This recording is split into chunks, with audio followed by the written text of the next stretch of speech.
நீங்கள் எந்த வேலை செய்யுங்க, எந்த தொழில் செய்யுங்க, நான் சொல்கிற இந்த ரெண்டு ரகசியங்களை நீங்கள் செயல்படுத்தினீங்கன்னா 100% பணம் உங்களை நோக்கி வந்தே தீரும். தட்டி தூக்குங்க. நீங்கள் எந்த வேலை செய்கிறீங்க, எந்த தொழில் செய்கிறீங்க, அதை ஃபஸ்ட்டு தேர்ந்தெடுக்கிற ஸ்கில்லு உங்ககிட்ட இருக்குது. அதை ஃபஸ்ட்டு கண்டுபிடிங்க. ஒரு சிம்பிளாக சொல்லட்டுங்களா, ஒவ்வொரு மனுஷனுக்கும் பிறக்கும் பொழுதே நீ என்ன செய்யணும்னு சொல்லி ஏற்கனவே எழுதியிருக்கு. ஆனால் நம்ம அதை விட்டுட்டு வேற ஏதோ ஒரு தொழிலை மற்றவன் செய்கிறான், அவன் லாபம் சம்பாதிக்கிறான், இவன் லாபம் சம்பாதிக்கிறான்னு செஞ்சு நீங்கள் போய் உள்ளே போய் லாக் ஆகுறீங்க. காரணம் உங்களோட ஆசை.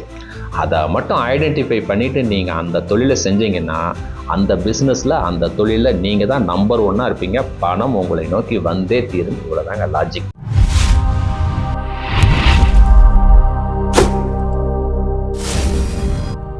அன்பு வணக்கம். ஒரு அற்புதமான தலைப்பை டிஸ்கஸ் பண்ணலாங்க. அதாவது சார், நம்ம ஒரு வேலை செய்யலாம், ஒரு தொழில் செய்யலாம், கஷ்டப்பட்டு உழைக்கிறோம். 24 மணி நேரமும் டெடிகேஷனாக அந்த வேலையை பாடுபட்டு வேலை செய்கிறீங்க.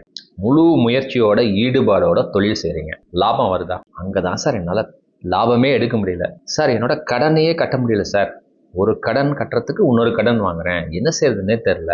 ஜுவல் லோன் இருக்குது, பர்சனல் லோன் இருக்குது, ஆப் லோன் வாங்கிட்டேன், ரிலேட்டிவ்ஸ் கிட்ட லோன் வாங்கியிருக்கேன், என்ன செய்யறதுன்னே தெரில சார், வருமானம் வரவே மாட்டேங்குது. அப்படிங்கிறவங்களுக்கு தான் இந்த வீடியோ. இன்னும் ஒரு சிலர் சொல்லுவாங்க, சார் நான் வேலை செய்யறதுக்கு கூட எனக்கு சம்பளம் வர மாட்டேங்குது சார், வேலை செய்கிற ஆட்களுக்கு சம்பளம் கொடுக்க கூட என்னோட தொழிலில் வருமானம் வரமாட்டேங்குது. அப்படிங்கிறவங்களுக்கு தான் இந்த வீடியோ. அடுத்த 10 நிமிஷத்தில் நீங்கள் எந்த வேலை செய்யுங்க, எந்த தொழில் செய்யுங்க, நான் சொல்கிற இந்த ரெண்டு ரகசியங்களை நீங்கள் செயல்படுத்தினீங்கன்னா 100% பணம் உங்களை நோக்கி வந்தே தீரும். தட்டி தூக்குங்க. சிறப்பாக வீடியோக்குள்ளே போகலாங்க. ஃபஸ்ட்டு ஒரு எக்ஸாம்பிள், உதாரணம் சொல்கிறேன், ஒரு புரிஞ்சுக்கிங்க. ஒரு துணிக்கடை நீங்கள் வச்சுருக்கீங்க. ஒரு எக்ஸாம்பிள். ஒரு சிலர் அதே துணிக்கடையை வச்சுருக்காங்க, லட்சமாக சம்பாதிக்கிறாங்க, கோடிக்கணக்கில் சம்பாதிக்கிறாங்க. ஆனால் என்னால் முடியல. புரியுதுங்களா? ஏன் புரியுதா? அதே மாதிரி ஒரு ஹோட்டல் பிஸ்னஸ் செய்கிறீங்க. சார் நான் ஆரம்பிக்கும் போது தான் சார் அவரும் ஹோட்டல் பிஸ்னஸ் ஆரம்பித்தார் சார், என்னை விட மூலதனம் கம்மியாக தான் சார் ஆரம்பித்தார். இன்றைக்கி பார்த்தா அவர் 10 பிரான்ச் வச்சுருக்காரு. என்னால் இந்த ஒரு பிரான்ச்சையே கரெக்டாக செய்ய முடியல சார், கடனை கட்ட முடியல, ஆளுங்க ஒழுங்காக வேலைக்கு வர மாட்டேங்கிறாங்க, நான் என்ன செய்யறதுன்னே தெரில சார். நடக்குதா? ஒரு பியூட்டி பார்லர் வச்சுருக்கீங்க. சார் என்னால் பணமே சம்பாதிக்க முடியல சார், கடனை கூட கட்ட முடியல சார். ஆனால் என்ன மாதிரியே இன்னொருத்தர் வச்சுருக்காங்க சார், அவங்கக்கிட்ட போய் அந்த பியூட்டி பார்லரில் போயிட்டு அப்பாயின்மெண்ட் வாங்குறதுக்கே 2 மாதம் ஆகுது சார். இருக்குதா? காரணம் என்ன? எப்போவாவது அனலைஸ் பண்ணியிருக்கீங்களா? இன்னும் ஒரு உதாரணம் சொல்கிறேன் பாருங்க. ஒரு கன்ஸ்ட்ரக்ஷன் இண்டஸ்ட்ரியில் ஒரு சிலர் கோடிக்கணக்கில் லட்சக்கணக்கில் சம்பாதிப்பாங்க, ஒரு சிலர் இருக்கிற பணத்தெல்லாம் இழந்துருவாங்க. காரணம் எப்போவாது என்னன்னு புரிஞ்சிருக்கீங்களா? இந்த 2 ரகசியத்தை மிஸ் பண்ணிடுறீங்க. அந்த 2 ரகசியம் என்னங்கிறது தான் இந்த வீடியோனுடைய தொகுப்பு.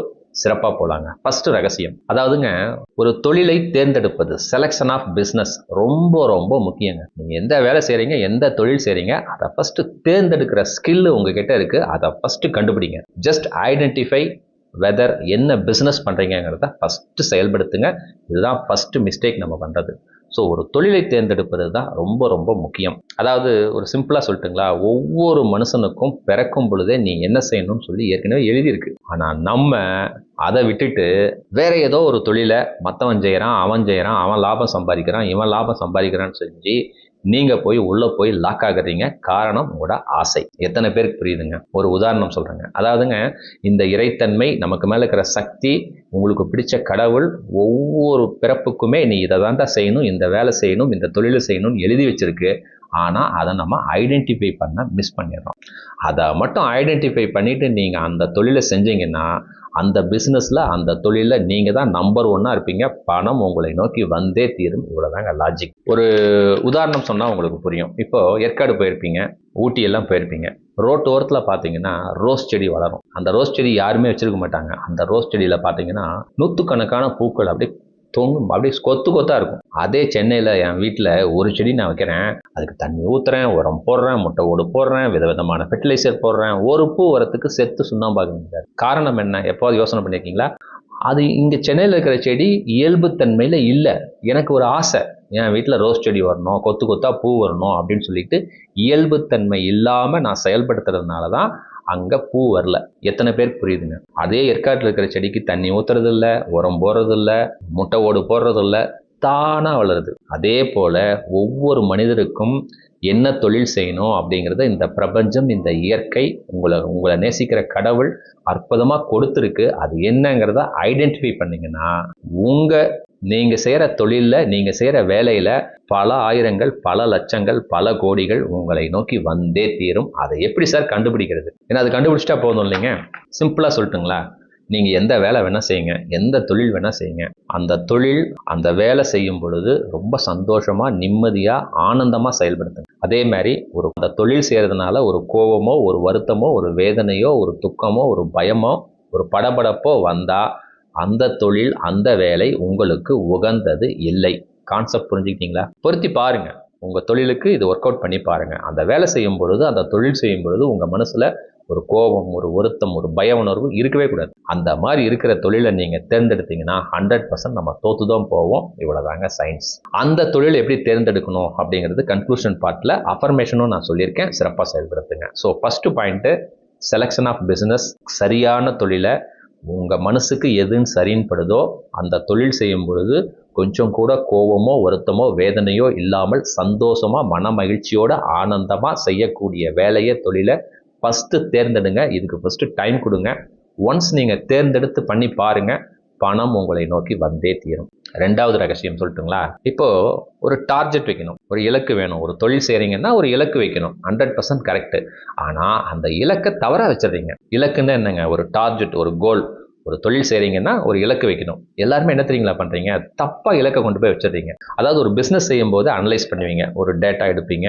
எத்தனை பேர் வேலை செய்யணும், எவ்வளோ நமக்கு மூலதனம் வேணும், என்னென்ன பிளானிங் பண்ணுவீங்க, என்ன ப்ளஸ்ஸு, என்ன மைனஸு, எல்லாமே அனலைஸ் பண்ணுங்கள். இதெல்லாம் தப்பே கிடையாது. அனலைஸ் பண்ணுங்கள். எவ்வளோ மாத சம்பளம் வேணும், எவ்வளோ இன்வெஸ்ட்மெண்ட் வேணும், எவ்வளோ நான் லோன் வாங்கணும், எவ்வளோ ஹேண்ட் லோன் வாங்கியிருக்கேன், ஜொல் லோன் வாங்கியிருக்கேன், எவ்வளோ பணம் வந்தால் இந்த பிஸ்னஸை ஸ்மூத்தாக கொண்டு போக முடியும். மாதம் எனக்கு 50,000 ரூபா வந்தால் தான் இந்த பிஸ்னஸை கரெக்டாக கொண்டு போக முடியும். ஒரு சிலர் 1 லட்ச ரூபா வரணும், எனக்கு 5 லட்ச ரூபா வரணும், ஒருத்தர் 1 கோடி ரூபாய் வரணும் அப்படின்னு சொல்லி அனலைஸ் பண்ணுங்க. தப்பே இல்லை. ஆனால் நிறைய பேர் பண்ணுற தப்பு என்ன தெரியுங்களா? 100க்கு 99 பேர் செய்கிற தப்பு என்ன தெரியுங்களா? அதையே இலக்கா வச்சுக்கிறது. இறைவா, எனக்கு மாதம் 5 லட்ச ரூபாய் வரணும், வந்தால் இந்த தொழிலை நான் சிறப்பாக செயல்படுத்திடுவேன். சூப்பராக கொடுக்கவே கொடுக்காது. அந்த இலக்கு வைக்கிறது தப்பாக வைக்கிறீங்க. பணத்து மேலே இலக்கை வைக்காதீங்க. என்ன சார் இப்படி சொல்கிறீங்க? எதுவாக இருந்தாலும் கேட்டால் கொடுக்கும் அப்படின்னு நீங்கள் தான் சார் பல வீடியோவில் சொல்லியிருக்கீங்க. நான் சொல்லியிருக்கேன். ஆனால் நல்லா புரிஞ்சு நீங்கள் அதை கவனிங்க. இந்த பிஸ்னஸில் ஒரு இலக்கு வைக்கும் பொழுது அதை விட ஒரு மேலே ஒரு படி இருக்குது. அதை நீங்கள் வச்சிங்கன்னா பணம் உங்களை நோக்கி வந்தே தீரும். அதுக்காக தான் நான் சொல்கிறேன். அதாவது ஒரு புரிகிற மாதிரி சொல்கிறேனே. இப்போது உங்கள் ஊரில் உங்கள் ஃப்ரெண்ட்ஸ் எல்லாம் வந்திருக்காங்க. ஒரு உணவு சாப்பிட்ணுன்னு நினைக்கிறீங்க. எந்த மாதிரி ஹோட்டலாக பிக் பண்ணுவீங்க? அந்த உணவு நல்லா இருக்கணும், குவாலிட்டியாக இருக்கணும். அந்த ஹோட்டலுக்கு தான் கூட்டிகிட்டு போய் ஃபேமிலியோடவோ ஃப்ரெண்ட்ஸோடவோ போய் சாப்பிடுவீங்க. கரெக்டாக? அதே மாதிரி ஒரு துணி கடைக்கு போகணும். குவாலிட்டியான துணி கடை இருந்தால் தான் அங்கே போய் நீங்கள் துணி எடுப்பீங்க. கரெக்டாக? ஒரு நகை எடுக்கணும். உங்கள் ஊர்லேயே குவாலிட்டியாக எங்கே நகை இருக்கோ அங்கே தான் போய் எடுப்பீங்க. அதே மாதிரி ஒரு ஸ்வீட் கடைக்கு போகணும். குவாலிட்டியாக இருக்கணும். அங்கே தான் போய் நீங்கள் ஸ்வீட் வாங்குவீங்க. அப்போது ஒரு உணவு வாங்குறதுக்கோ, ஒரு நகை வாங்குறதுக்கோ, ஒரு துணி வாங்குறதுக்கோ, ஒரு ஸ்வீட் வாங்குறதுக்கோ, அல்லது உங்கள் தேவைகள் எதுவாக இருந்தாலும் வேணும்னு சொன்னீங்கன்னா குவாலிட்டியாக இருக்கணும், தரமாக இருக்கணும். அப்போ தான் போய் அங்கே வாங்குறீங்க. அந்த குவாலிட்டியை மட்டும் நீங்கள் கொடுத்துட்டீங்கன்னா அந்த கடைக்கு கூட்டம் அதிகமாக வரும். கூட்டம் அதிகமாக வரும்பொழுது பணம் தானாக வரும். அப்போ எது ஃபஸ்ட்டு நிற்கிதுங்க?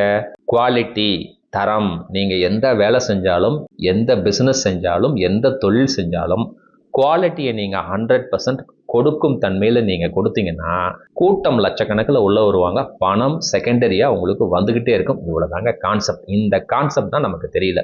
இப்போ எத்தனை பேருக்கு புரியுதுங்க? அப்போ நீங்கள் வைக்கிற இலக்கு, நீங்கள் வைக்கிற குறிக்கோள், எனக்கு இத்தனை லட்சம் வேணும், அத்தனை லட்சம் வேணும், இந்த தொழிலில் நான் எவ்வளோ மாதம் சம்பாதிக்கணுங்கிறத விட்டுட்டு நான் இந்த தொழிலை மற்றவர்களுக்காக குவாலிட்டியாக கொடுப்பேன் அப்படிங்கிற இலக்கை, டார்கெட்டை ஃபிக்ஸ் பண்ணுங்க. பிஸ்னஸ் பண்ணுற 100 பேரில் 99 பேர் இந்த தப்பை பண்ணுறதுனால தான் கஷ்டப்பட்டுக்கிட்டே இருக்கோம், கடனை கட்டிக்கிட்டே இருக்கிறோம். ஒரே 1% மக்கள் தான் இதை உணர்ந்திருக்காங்க. அவங்க தான் நம்பர் 1ல அந்த பிஸ்னஸில் டாப்பாக இருக்காங்க. இதுதாங்க உண்மை. புரிஞ்சுக்கிட்டீங்களா? அதனால உங்கள் இலக்கு, உங்களோட டார்கெட் வைக்கும் பொழுது நான் செய்கிற வேலை, நான் செய்கிற தொழில், அதில் குவாலிட்டியாக கொடுப்பேன், பல லட்சம் மக்கள், பல ஆயிரம் மக்கள் வந்து அதில் பயன்பெறணும் அப்படின்னு சொல்லி கொடுக்கும் தன்மையில் குவாலிட்டியை நீங்கள் இம்ப்ரூவ் பண்ணிங்கன்னா, அதுதான் உங்கள் டார்கெட்டு, உங்கள் இலக்காக நீங்கள் ஃபிக்ஸ் பண்ணிங்கன்னா ஆயிரக்கணக்கான மக்கள் உங்களை வந்து அந்த ப்ராடக்டை வாங்குவாங்க. இல்லை நீங்கள் செய்கிற வேலையில், நீங்கள் செய்கிற தொழிலில் பார்ட்டிசிபேட் பண்ணுவாங்க. வந்ததுன்னா பணம் உங்களை நோக்கி வந்தே தீரும். இவ்வளோதாங்க கான்செப்ட். புரியுதுங்களா?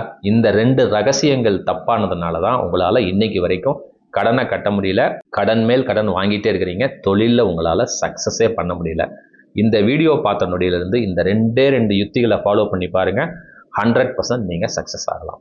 ஸோ ஃபஸ்ட்டு ஒரு தொழிலை சூப்பராக தேர்ந்தெடுங்க, அது இயல்பு தொழிலாக இருக்கணும். ரெண்டாவது விஷயம், நீங்கள் தேர்ந்தெடுக்கிற தொழில் அல்லது வேலை அதனோட இலக்கு, அதனோட டார்கெட், அதனோட கோல், குவாலிட்டி மற்றவங்களுக்கு கொடுக்கும் தன்மையில் நீங்கள் செயல்படுத்தினா பணம் ஆட்டோமேட்டிக்காக உங்களை நோக்கி வந்துக்கிட்டே இருக்கும். இவ்வளோதாங்க கான்செப்ட். 2 யுக்திகளை ஃபாலோ பண்ணுங்கள். நீங்கள் செய்கிற எந்த வேலை எந்த தொழிலாக இருந்தாலும் 100% பணம் உங்களை நோக்கி வந்தே தீரும். தட்டி தூக்குங்க. சரி சார், இப்போ கன்க்ளூஷன் பார்ட்டுக்கு வந்துட்டோம். ஒரு அஃபர்மேஷன், எப்படி சார் அந்த தொழிலை நான் தேர்ந்தெடுக்கிறது, எப்படி சார் நான் என்னோட இலக்கை வைக்கிறது அப்படிங்கிறதுக்கு நான் என்ன ப்ரேயர் பண்ணணும், என்ன அஃபர்மேஷன் பண்ணணுங்கிறது தான் கன்க்ளூஷன் பார்ட்டில் சொல்கிறேன்னு சொல்லியிருந்தேன். அதை இப்போ பார்க்கலாங்க. வாழ்க்கையில் பல நபர்களை கடந்து வந்திருப்போம். எல்லாருமே பண்ணுற தப்பு என்ன தெரியுங்களா, எடுத்த உடனே அஃபர்மேஷனுக்கு போயிடுது. எனக்கு இந்த தொழிலில் இது இலக்கு, இந்த தொழிலை நான் தேர்ந்தெடுக்கணும், ஜெயிக்கவே முடியாது. வாழ்க்கையில் பல நபர்களை கடந்து வந்திருப்பீங்க. பல வருத்தங்கள், வேதனைகள், கோபங்கள், துக்கங்கள், பய உணர்வு ஏற்பட்டிருக்கும். இதனையெல்லாம் ஃபஸ்ட்டு கிளியர் பண்ணுங்க. இதுக்கு தான் பல வீடியோவில் நான் சொல்லியிருக்கேன், அன்பு தியானம், கேள்வி தியானம், கருணை தியானம், இந்த 3ஐயும் செயல்படுத்தி ஃபஸ்ட்டு உங்கள் மனசை ஒரு அக்செப்டன்ஸ் ஸ்டேட்டுக்கு கொண்டு வாங்க. அதுக்கப்புறம் தான் அஃபர்மேஷன்லாம். நான் அன்பு தியானம் செய்ய மாட்டேன் சார், கேள்வி தியானம் செய்ய மாட்டேன் சார், கருணை தியானம் சார் செய்ய மாட்டேன் சார், ஆனால் டைரெக்டாக நான் என்ன இயல்பு தொழில் வேணுமோ என்னோட இலக்கை கரெக்டாக ஃபிக்ஸ் பண்ணிங்கன்னா தொழில் செய்யலாம், பணம் வரும், கஷ்டப்பட்டுக்கிட்டே இருக்கணும். எத்தனை பேருக்கு புரியுதுங்க? அதனால் தப்பு பண்ணுறது சகஜம் வாழ்க்கையில். ஆனால் அதை புரிஞ்சுக்கிட்டு அதெல்லாம் கிளியர் பண்ணுங்க. ஏன்னா சில வருத்தங்கள், சில கோபங்கள், சில உறவு முறையில் நடந்திருக்கும், நம்மளும் அதுக்கு காரணமாக இருந்திருப்போம். அதையெல்லாம் உங்கள் மனதில் உள்ள ஃபஸ்ட்டு கிளியர் பண்ணுங்க. அதுதான் ஃபஸ்ட்டு அஃபர்மேஷன் நீங்கள் செய்ய வேண்டியது. அந்த ஆழ்மன பயிற்சிகள் அட்டாச் பண்ணுறேன். அன்பு தியானம், கேள்வி தியானம், கருணை தியானத்தை செயல்படுத்தி எத்தனை பேர் மேலே கோபங்கள், வருத்தங்கள், வேதனைகள் இருக்கோ அதை ஃபஸ்ட்டு கிளியர் பண்ணுங்க. அதுக்கப்புறம் அந்த இயல்பு தொழிலுக்கும் அந்த டார்கெட்டுக்கும் நம்ம வருவோம். அதுக்கு என்ன சார் அஃபர்மேஷன் பண்ணலாம்? ஃபஸ்ட்டு, இறைவனர்களால் நான் ரொம்ப சந்தோஷப்படுற மாதிரி எனக்கு ஒரு அற்புதமான தொழில், அற்புதமான வருமானம் வரக்கூடிய சூப்பரான சூழ்நிலையை இந்த இறைத்தன்மை எனக்கு கொடுத்துக்கிட்டே இருக்கு. இறைவனுக்கு நன்றி. எங்கேயுமே நான் எந்த தொழில்னு நாங்கள் சொல்லவே இல்லை. ஃபஸ்ட்டு பேசிக்காக ஃபஸ்ட்டு கேளுங்க. ஓகேங்களா?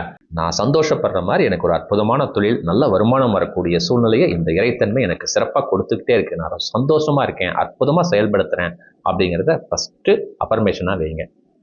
ரெண்டாவது விஷயம், இறைவனர்களால் நான் செய்கின்ற வேலை அல்லது தொழில் பல நபர்களுக்கு, பல மனிதர்களுக்கு ஒரு ரொம்ப தரமானதாக, குவாலிட்டியாக கொடுக்கக்கூடிய அற்புதமான சூழ்நிலையை இந்த இறைத்தன்மை எனக்கு கொடுத்துருக்கு. நான் ரொம்ப சந்தோஷமாக செயல்படுத்துகிறேன். இதனால் நிறைய கஸ்டமர்ஸ் எனக்கு நிறைய பேர் வராங்க. இறைவன் எனக்கு சிறப்பாக இந்த சூழ்நிலையை கொடுத்துருக்கிறாரு, இறைவனுக்கு நன்றி அப்படின்னு சொல்லி கொடுக்கும் தன்மையில் இந்த அஃபர்மேஷனை செயல்படுத்துங்க. மூணாவதா, இறைவனர்களால் என்கிட்ட வேலை செய்கிறவங்க, என்னோட கஸ்டமர்ஸு ப்ளஸ் என்னோட சப்ளையர்ஸ் எல்லாருக்குமே சிறப்பான முறையில் அற்புதமாக நான் பணம் கொடுக்கக்கூடிய சூழ்நிலையை இந்த இறைத்தன்மை எனக்கு சூப்பராக கொடுத்துருக்கு, இறைவனுக்கு நன்றி அப்படின்னு சொல்லுங்கள். இந்த 3 அஃபர்மேஷனை திருப்பி திருப்பி செயல்படுத்தினீங்கன்னா சொல்ல சொல்ல உங்கள் மனசுக்கு இன்ட்யூஷன் மூலமாக இந்த தொழிலை நீ செய்யி அப்படின்னு சொல்லி உங்களுக்கு ஒரு இலக்கு வரும். அந்த தொழிலை நீங்கள் தட்டி தூக்குனீங்கன்னா அந்த தொழிலில் நீங்கள் தான் டாப்பாக இருப்பீங்க. இவ்வளோதாங்க கான்செப்ட். ஸோ இந்த 2 யுக்திகள் ப்ளஸ் நான் சொன்ன இந்த 3 அஃபர்மேஷன், தயவு செய்து இந்த அஃபர்மேஷன் சொல்கிறதுக்கு முன்னால் உங்கள் மனசில் இருக்கிற கோபங்கள், வருத்தங்கள், வேதனைகளை அன்பு தியானத்தின் மூலமாக, கேள்வி தியானத்தின் மூலமாக, கருணை தியானத்தின் மூலமாக கிளியர் பண்ணிவிட்டு இந்த அஃபர்மேஷனை சொல்லுங்கள். 100% உங்களுக்கு என்ன தொழில் செய்யணும், உங்களோட இலக்கு என்னங்கிறதையும் டார்கெட்டையும் ஃபிக்ஸ் பண்ணி செயல்படுத்தினீங்கன்னா உங்கள் தொழில் சூப்பராக நடக்கும். குவாலிட்டியாக நீங்கள் கொடுத்தீங்கன்னா பணம்ங்கிறது செகண்டரி. ஒரு பிஸ்னஸ் செய்கிறது பணத்துக்காக கிடையாது. ஃபஸ்ட்டு உங்களோட குவாலிட்டி. பணம் தானாக ஆட்டோமேட்டிக்காக நீங்கள் எதிர்பார்த்ததை விட அதிகமாக வருங்க. இதில் எந்த வித மாற்று கருத்தும் கிடையாது. இந்த 2 ஃபார்முலாவை ஃபாலோ பண்ணுங்கள். நீங்கள் செய்கிற வேலை, நீங்கள் செய்கிற தொழில் எதுவாக இருந்தாலும் நீங்கள் 100% சக்ஸஸ் ஆகிய தீரலாம். சிறப்பாக செயல்படுத்துங்க. வெற்றியடைய வாழ்த்துக்கள். இந்த வீடியோ உங்களுக்கு ரொம்ப பிடிச்சிருக்கும் அப்படின்ட்டு நம்புறேங்க. இந்த வீடியோவை உங்கள் நண்பர்களுக்கு, உறவினர்களுக்கு, அன்பானவர்களுக்கு அற்புதமாக ஷேர் பண்ணுங்க. அடுத்த காணொலியில் இன்னும் ஒரு சூப்பரான தலைப்பில் நிறைவாக சந்திக்கலாங்க. மிக்க நன்றி, மகிழ்ச்சி.